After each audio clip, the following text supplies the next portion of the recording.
મિત્રો, આપણા કેટલાક શારીરિક લક્ષણો, આદતો વગેરે આપણા માતા-પિતા કે પરિવારના અન્ય સભ્યો જેવી હોય છે, જેવા કે શરીરના બાહ્ય રંગોનો આકાર, ચહેરો, રંગ, વાળનો રંગ, વાળની લંબાઈ અને તેની મુલાયમતા, બેસવા ઉઠવાની રીત, છીંક ખાવાની રીત, ચાલવાની રીત વગેરે.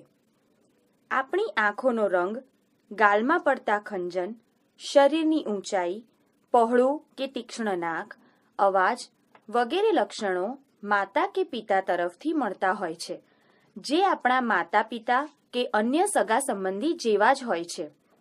આમ બાળકને જન્મ સમયે માતા-પિતા તરફથી જે લક્ષણો મળે છે તેને વારસાગત લક્ષણો કે આનુવંશિક લક્ષણો કહે છે. તમારા શરીરના કયા લક્ષણો કોના જેવા છે તે જાતે તમારા માતા-પિતાની મદદથી જાણો. આપણે જાણીએ છીએ કે કુટુંબમાં બધા સભ્યો જુદા જુદા સંબંધથી એકબીજા સાથે જોડાયેલા હોય છે, જેમ કે માતા પુત્ર, પિતા પુત્રી, દાદા પૌત્રી, દાદી પૌત્રી, માસી ભાણેજ, કાકા ભત્રીજો, ભાઈ બહેન, નણંદ ભાભી વગેરે. તમે તમારા માતા પિતાની મદદ લઈ તમારા જુદા જુદા સંબંધીઓ સાથે તમારો કયો સંબંધ છે તે સમજજો. આવા સંબંધોમાં ઘણી વખત બે વ્યક્તિઓ વચ્ચે ઉંમરનો તફાવત 40 વર્ષથી પણ વધુ હોય છે, જેમ કે દાદા અને પૌત્રી. ક્યારેક ઉંમરનો તફાવત 20 વર્ષની આસપાસનો હોય છે. દાખલા તરીકે કાકા ભત્રીજા, માસી ભાણેજ વગેરે. ઘણી વખત ઉંમરનો આ તફાવત 3 થી 4 વર્ષની આસપાસનો હોય છે. દાખલા તરીકે ભાઈ બહેન. મીના અને મમતા જોડિયા બહેનો છે. બંનેના ચહેરા સરખા હોવાને કારણે તેમના સગા પણ તેમને જોઈને ગૂંચવાઈ જતા હોય છે. આવા બાળકો ઘણી વખત પોતે તોફાન કરે અને નામ પોતાના જોડિયા ભાઈ કે બહેનનું લેતા હોય છે. જો કે સમયની સાથે આવા જોડિયા ભાઈ કે બહેનને ઓળખવું સરળ બનતું હોય છે. આ ઉપરાંત તેમની ટેવો પરથી પણ તેઓને અલગ તારવી શકાય છે. જેમ કે મીનાને તેના કાકા કાકીએ દત્તક લીધી છે. તે પૂના રહે છે. તેના કાકીના ઘરે બધા સંગીતના ખૂબ જ શોખીન છે. તેમના ઘરમાં સવારની શરૂઆત સંગીત સાથે થતી. મીના તમિલ અને મરાઠી બંને ભાષા જાણતી હતી, કારણ કે ઘરે બધા તમિલ બોલતા અને શાળામાં મોટા ભાગના બાળકો મરાઠી બોલતા. જ્યારે મમતા તેના પિતા સાથે ચેન્નાઈમાં રહે છે. તેના પિતા કરાટે કોચ છે. મમતા 3 વર્ષની હતી ત્યારથી તેણે બીજા બાળકો સાથે કરાટે શીખવાનું ચાલુ કરી દીધું હતું. રજાના દિવસે સવારમાં બંને પિતા અને પુત્રી કરાટેની પ્રેક્ટિસ કરતા. મીના અને મમતા એક જેવા દેખાય છે, પરંતુ તેઓ સંગીત અને રમતની બાબતમાં એકદમ અલગ છે.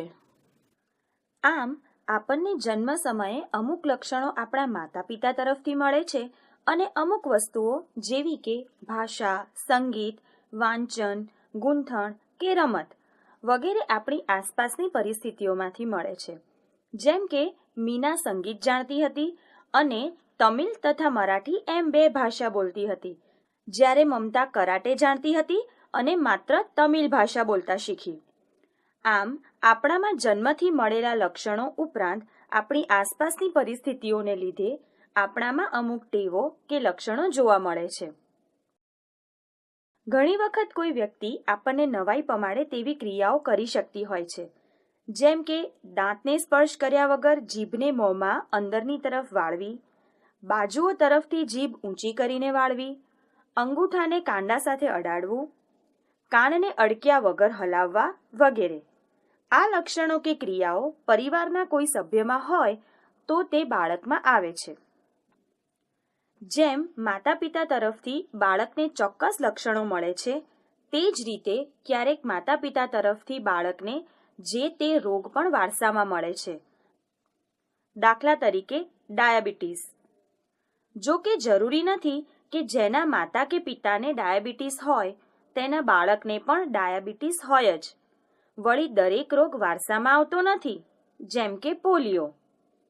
પોલિયો આનુવંશિક રોગ નથી, તે વાયરસથી થાય છે.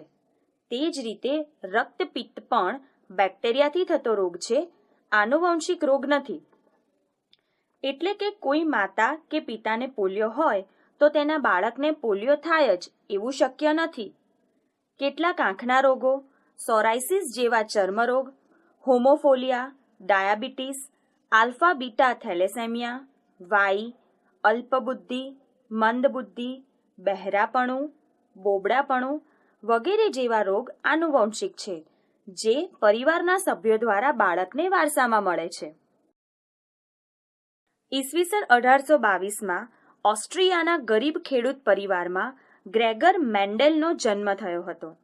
તેમને અભ્યાસનો ખૂબ જ શોખ હતો, પણ પરીક્ષાની વાત આવતા જ ગભરાઈ જતા. અભ્યાસ કરવાના નાણાં નહોતા, તેથી તેમણે એક મઠમાં સાધુ બનવાનો વિચાર કર્યો અને મઠમાં રહ્યા. તેમણે 7 વર્ષ સુધી સાધુના મઠના બગીચામાં વટાણાના લગભગ 28,000 છોડ પર પ્રયોગો કર્યા. તેમણે સખત મહેનત કરી, ઘણા અવલોકનો ભેગા કર્યા અને નવી શોધ કરી. તેમણે શોધી કાઢ્યું કે વટાણાના છોડમાં કેટલાક લક્ષણો એવા છે કે જે જોડીમાં હોય છે.